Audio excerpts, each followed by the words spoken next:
여러분 안녕하십니까? 오늘은 10번째 강좌 골로새서 말씀을 시작하겠습니다. 제목은 창조주 그리스도입니다. 골로새서는 에베소서와 마찬가지 상황 설정으로 되어 있습니다. 옥중에서 바울이 쓴 상황으로 전개합니다. 에베소서가 골로새서를 전제하는 것을 볼 수 있습니다. 그리고 두 서신은 아주 밀접한 관계를 가지고 있습니다. 이 서신들이 처한 상황은 마치 갈라디아서가 처한 상황과도 유사합니다. 이 편지들은 동일하게 유대 성향을 고집하는 거짓 교사들과의 싸움을 그 저작의 동기로 삼고 있습니다. 크리스찬은 크리스찬인데 유대 성향을 가진 크리스찬들입니다. 그들이 순수하게 이방 출신으로 크리스찬이 된 사람들을 자꾸 차등하고 그들에게 유대인 풍습을 강요하고 할례나 율법을 강조하고 이런 것으로 인해서 교회 안에 큰 갈등이 생기게 됐습니다. 그런 것이 에베소서와 골로새서가 집필되는 그 배경에 자리 잡고 있는 것입니다. 골로새서는 그리스도 찬가라고 부르는 1장 15절에서 20절까지의 그리스도에 대한 새로운 신앙 고백이 나옵니다. 이제까지 복음서에서 보지 못했던 그리스도에 대한 아주 엄청난 신앙 고백이 나오는데요. 그것을 우리는 그리스도 찬가다 이렇게 얘기합니다. 골로새서 1장 15절부터 20절이죠. 여기는 온 세상 권세들을 지배하는 우주적인 그리스도론을 말하고 있습니다. 또한 유대 사상을 고집하는 거짓 교사들과의 싸움이 중심을 이루는데 그들은 음식과 정결 규정의 준수, 또 안식일과 절기의 준수를 요구합니다. 그리고 천사 숭배와 환상을 본 것들로 그들을 미혹합니다. 그리고 그들은 할례도 요구했을 수도 있습니다. 2장 11절에 보면 그런 정황이 나옵니다. 저자는 그들의 가르침을 사람의 유전, 세상의 초등학문을 따르는 헛된 속임수요 철학이다 이렇게 지칭하면서 맹비난하고 있습니다. 2장 8절의 말씀이죠. 암흑의 권세와 아들의 나라라는 소제목으로 말씀드리겠습니다. 골로새서 1장 13절 말씀을 보겠습니다. 아버지께서 우리를 암흑의 권세에서 건져내셔서 자기의 사랑하는 아들의 나라로 옮기셨습니다. 여기서는 암흑의 권세와 사랑하는 아들의 나라, 이 두 나라를 대비시키고 있습니다. 세상에서 헛된 욕망으로 출세하는 사람들이 있습니다. 그들은 최고의 자리에 올라가려고 그들이 할 수 있는 모든 권모, 술수, 살인까지도 마다하지 않습니다. 교활함과 포악함의 상징입니다. 그들이 한번 자리에 오르면 결코 그 자리에서 내려올 수 없습니다. 왜? 이미 그 자리에 오르기까지 많은 죄를 범하고 올랐기 때문에 그거를 감추고 드러나지 않게 하려면 계속 그 자리를 유지해야 되는 것입니다. 내려오는 순간 그는 모든 것이 드러나게 되는 것이죠. 그래서 본인이 최고의 자리를 유지하면서 막아내야 됩니다. 사실 그렇게 보면 그들은 가장 불행한 사람들입니다. 그들의 마음은 결코 편할 날이 없을 것입니다. 항상 최고 아니면 죽음입니다. 그러니 얼마나 그 마음이 초조하겠습니까? 지금은 비록 최고의 자리에 있지만 그 최고 아니면 죽음이라니 얼마나 그 불안한, 불쌍한 그런 삶을 사는 것입니까? 만약 한치라도 미끄러진다면 그 결과는 견딜 수 없게 되는 것입니다. 지금은 비록 그 최고의 자리에 있지만 그들은 아주 불행하고 불안한 삶을 갖게 되는 것입니다. 그런 불안감 없이 마음을 평정할 수 있는 사람은, 늘 마음을 편하게 가질 수 있는 사람은 이미 복받은 사람입니다. 행복한 사람이죠. 많은 보상을 받고 있는 것이기도 합니다. 그 최고의 자리가 뭐가 그렇게 중요하겠습니까? 그로 인해서 내려올 수 없는 불안감을 가지고 살아가는 것보다는 얼마나 편안하고 행복한 삶을 사는 것입니까? 반면 의인은 자신이 가진 재주와 능력을 통해서 사람들에게 늘 기쁨을 주려고 노력하는 사람들입니다. 보상을 받든 안 받든 모든 일의 과정 자체가 최고의 행복이 됩니다. 악인에게는 일의 결과만 있을 뿐입니다.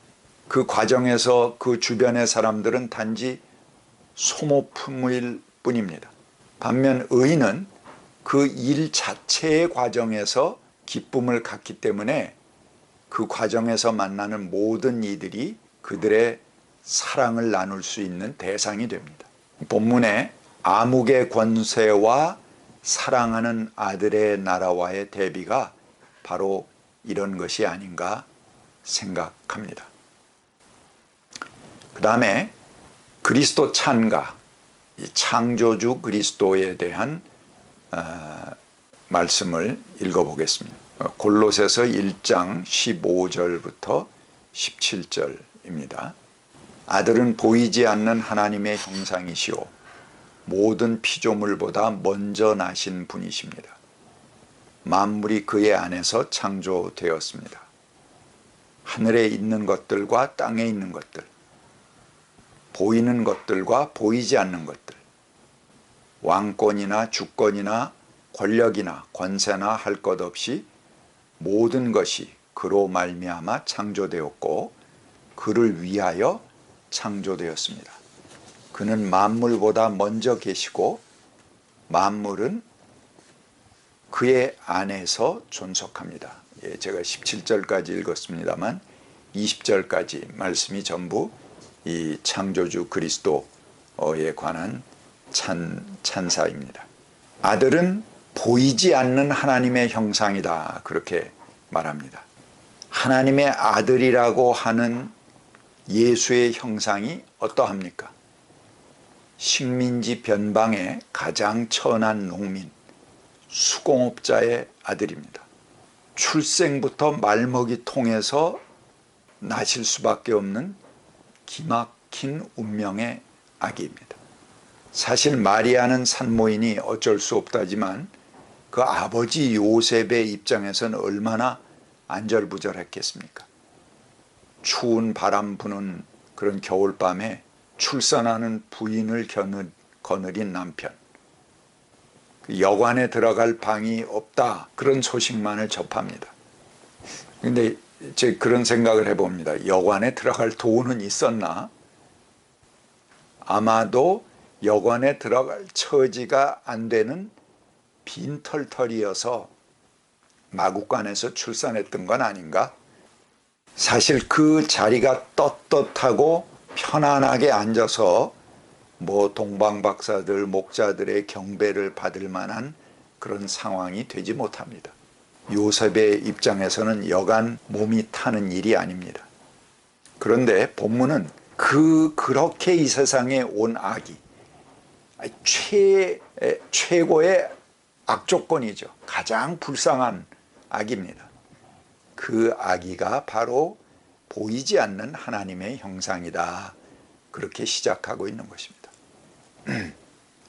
게다가 그분은 모든 피조물보다 먼저 나신 분이라 이렇게 말합니다.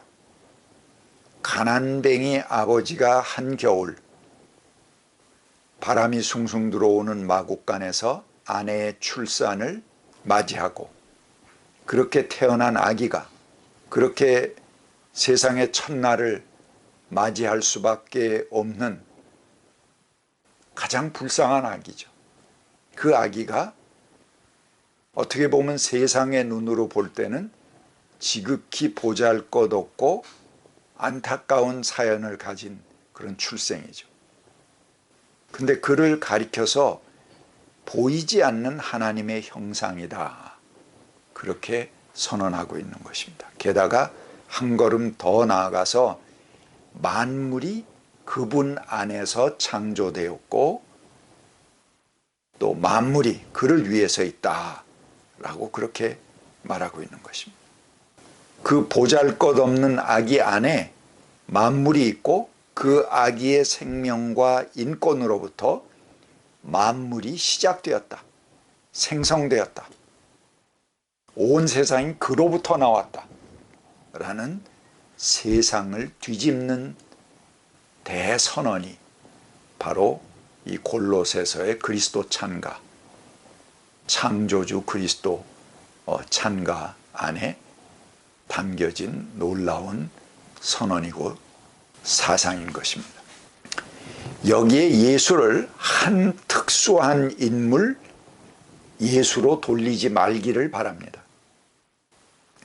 그것은 인간으로 오신 하나님을 다시 하늘로 떠밀어 올리는 하나님의 역사를 거스르는 행위입니다. 하나님은 하늘의 보좌를 버리고 인간으로 오셨습니다. 이것은 모든 인간을 구원하기 위해서, 그들을 끌어안기 위해서, 그들 모두를 하나님의 자녀로 높은 그 자리로 끌어올리기 위해서입니다. 그런데 그렇게 오신 하나님을 우리는 다시 하늘로 밀어 올려서는 안 됩니다. 그 예수, 그건 예수니까 그렇지, 그게 아니라는 것입니다. 그 예수는 모든 인간, 그리고도 가장 낮은 자리에서 가장 악조건 속에 처한 그 인류 하나를 대표하는 그런 예수입니다. 그들을 품에 품기 위해서 하나님께서 이 땅에 오셨다 하는 선언입니다. 그러기에 그 아기는 모든 인간이며 모든 생명이며 모든 만물입니다. 아니, 우리들은 대부분 그보단 조금 더 나은 그런 출생의 배경을 가지고 있습니다. 어떻게 보면 예수의 출생과 비교하면 우리가 아무리 궁상을 떨고 자기가 불쌍하다고 하더라도 우리는 그거보다 훨씬 귀족적인 삶을 살고 있는 사람들입니다. 그런데 그런 축에 감히 낄 수 없었던 천민아기, 인간의 눈으로 볼 때 아버지의 정체조차도 제대로 알 수 없는 몸으로 이 땅에 던져진 그런 아기, 우리들의 멸시와 천대의 대상일 수밖에 없었던 그런 아기, 당시도 마찬가지였을 거예요. 그렇게 세상에 오신 분, 한 뒷골목 말목이 통해서 뒹굴거리며 태어날 수밖에 없었던 아기, 하나님은 왜 이런 상황에 아기로 오셨을까? 그것은 아무리 모멸받는 천한 신분의 사람이라도 그를 제외시키지 않기 위해서입니다. 심지어 이 그리스도 창가는 그를 온 세상, 그로부터 온 세상이 출발한 그런 위대한 역사의 출발점이고 인간의 출발점이고 생명의 출발점이 바로 그 천한 아기 하나다 라고 선언하고 있는 것입니다. 이 극한 상황의 아기로 포괄되는 모든 인간, 모든 생명, 모든 만물의 존재는 무엇입니까? 그 다음에 16절, 17절을 제가 읽겠습니다. 그는 하늘에 있는 것들과 땅에 있는 것들, 보이는 것들과 보이지 않는 것들, 왕권이나 주권이나 권력이나 권세나 할 것 없이 모든 것이 그로 말미암아 창조되었고 그를 위하여 창조되었고 그는 만물보다 먼저 계시고 만물은 그의 안에서 존속합니다. 여러분 한번 100번씩 이 말씀을 읽어보세요. 그리고 내가 멸시하는, 내가 사람으로 보지 않는 그들 위해서 그리스도께서 오셨구나. 그를 참 이런 귀한 인간으로 맞이하기 위해서 그리스도께서 오셨구나 하는 그 말씀 앞에 회개할 수 있기를 바랍니다. 한번 눈물 흘려볼 수 있기를 바랍니다. 그러면 성령이 우리 안에 오실 것입니다. 이것이 우리가 예수 그리스도로 인하여 갖게 되는 새로운 인권의 개념입니다. 예수님을 통해서 우리 비천한 인간을 이렇게까지 사랑하시고 높여주시는 그분의 사랑에 눈물이 납니다. 모든 것이 그로 말미암아 창조되었고 그를 위하여 창조되었고 그는 만물보다 먼저 계셨고 만물은 그 안에 존속합니다. 그렇게 말하니 한 인간의 권리를 모든 만물의 시작이요 목적이요 모든 만물을 포괄하는 만물보다 크고 궁극적인 틀로 제시하는 것이 얼마나 위대한 선언입니까? 감사합니다.